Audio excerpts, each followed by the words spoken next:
Where you lose yourself, आप कहाँ अपने आप को सबसे ज़्यादा खो देते हो। तो सबसे पहले आपको क्या देखना है, आपका राहु किधर बैठा है। जहाँ भी आपके राहु बैठे हैं उससे जो 12th हाउस है ना, वो एक ऐसा हाउस है जहाँ आप अपने आप को खो देते हो। आप ब्लाइंड हो जाते हो, आपको दिखता ही नहीं है चीज़ें कहाँ है। एकदम वो जो एक कहते हैं ना, ये ब्लाइंड टर्न है आपकी लाइफ का। वो ब्लाइंड टर्न आपका 12th हाउस होता है, राहु से 12th।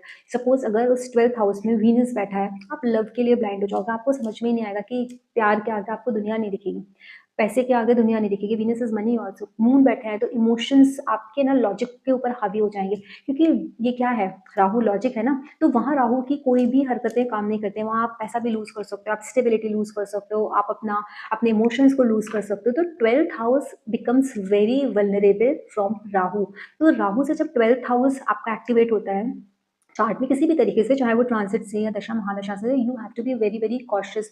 क्योंकि आपको समझ में ही नहीं आएगा अनकॉन्शियस, उससे ना अनकॉन्शियस लेवल पर जाकर के आप उन सारी चीज़ों को खराब कर लोगे। आपको समझ में नहीं आ पाएगा कि भाई मैं इतना इमोशनल क्यों होने जा रहा हूँ।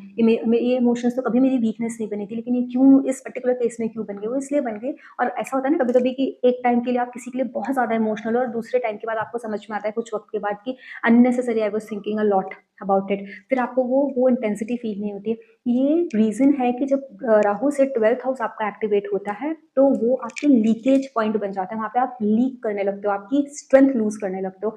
वहां वो हर एक चीज लॉस होने लगेगी, आपका ब्रेन आप लॉस कर दोगे। समझ में नहीं आएगा कि क्या चीज आपकी कब आपके हाथों से छूट गई, आपको भी नहीं समझ में आएगा। तो हमेशा याद रखो कि जब भी 12th हाउस राहु से जो भी है वो एक्टिवेट हो रहा है, चाहे वो ट्रांजिट में हो रहा है, चाहे आपकी दशा महादशा अंतरदशा जो भी आ रही है उसमें एक्टिवेट हो रहा है, तो you have to be very very cautious.